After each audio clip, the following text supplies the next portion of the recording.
Hallowe'en, All Souls. Is that what you want to know about?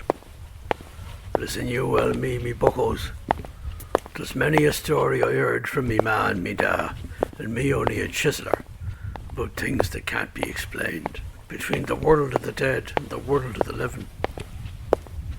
There's things I saw in Toronto when we working over there that I can't explain. I think of them all now, and me walking the empty streets of Dublin between midnight and dawn. So come on a walk with me, and I'll tell you what the 13 tales are all about.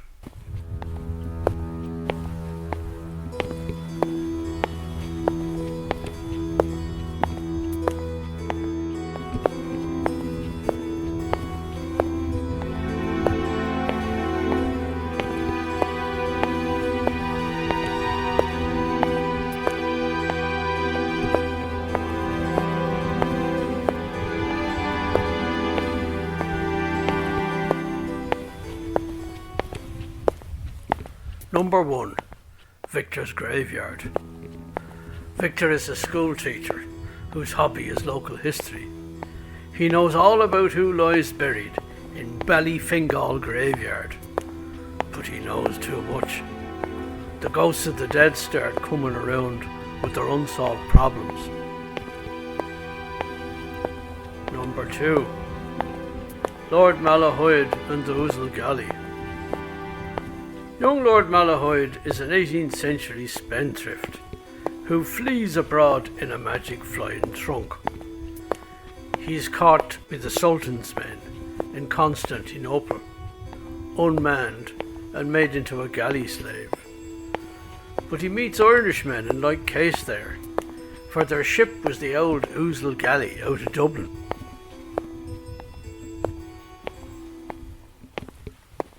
Number 3. People at the bottom of the garden. Me father buys a family home in Turlough or Kimmage around 1961. There's a disused piece of land at the bottom of the garden where me father goes back in time. He crosses into medieval Dublin there and meets a Norman lady. Number 4. The Banshee at the Craigs. When old Mrs. Craig, my grandmother, dies in Dublin in 1930, one of the family hears the Banshee keening. Uncle James, a noted Irish language scholar, explains that this is part of the family tradition from Donegal. The keening goes on and on. Will it ever stop? Number 5. Headless Wanderers. Me father tells me the story of Dead Man Murray's.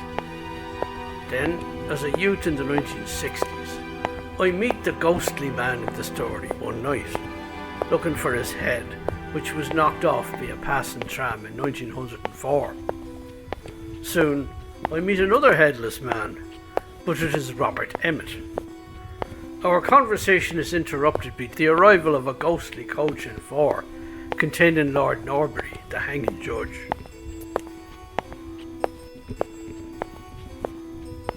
Number 6. The Golem of Ballybough. The Jewish cemetery in Ballybough in the 19th century is plagued by stealing of gravestones by local Gentiles and stealing of bodies by the sack-em-ups. The new rabbi from Prague manufactures a golem to defend the cemetery and avenge the dead. Yet the golem eventually gets out of hand, and the rabbi needs the help of a neighbour, young Bram Stoker, to restore order. Number 7. The Cat from the Other Side. I wake up one night and find a strange grey cat in my apartment, which dies. Then one day I see it again.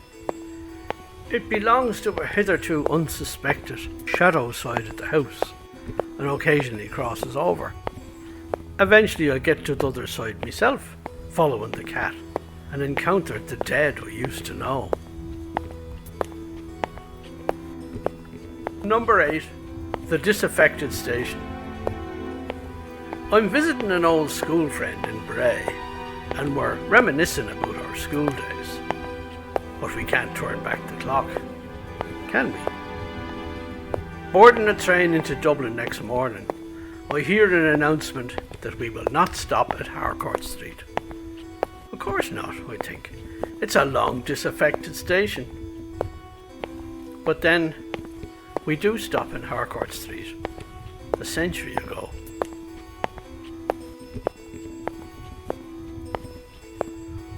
Number 9. A Life on the Run. As an Irish emigrant working in Ontario, I meet a man who admits he's a fugitive, wanted for murder for 30 years.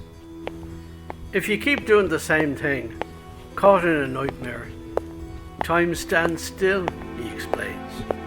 He's found the secret of eternal youth. Number 10. The House at Melkarth. As an Irish emigrant in Toronto, I rent a house where there's an ominous feeling of evil. It turns out to be a place in which a murderer had lived. A mutual friend tells me it had all started with spiritualist seances in the house that went terribly wrong. Number 11. The Lad I Left Behind Me. As an Irish emigrant in Toronto, discontented with my life there, I go home to Dublin. Then I go back to Toronto on a visit. I find a doppelganger and myself still waiting in a cafe there. This man, unlike myself, will never leave.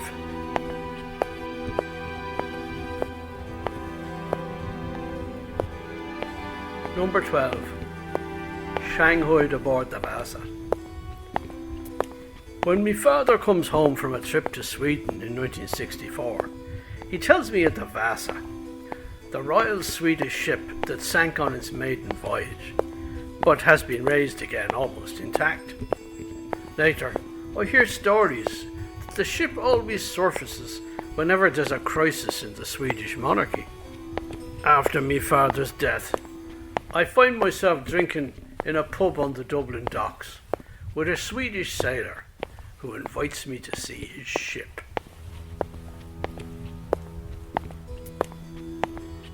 Number 13. In the Foggy Dew. As a youth, I stray into the enchanted mist on the featherbed and meet a Banshee. She tells me the story of two Norse brothers who came from the Isle of Man to fight in the Battle of Clontarf in the year 1014, one to help King Sitric and one King Brian Boru, and what befell them.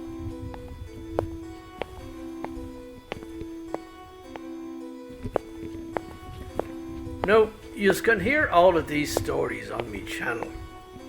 It's called Dublin Dialect. Go there and listen to the 13 tales. And then, in the name of Jay, will you like, subscribe, comment, and what have you? Because without that I can't be redeemed. I can't come in from the dark.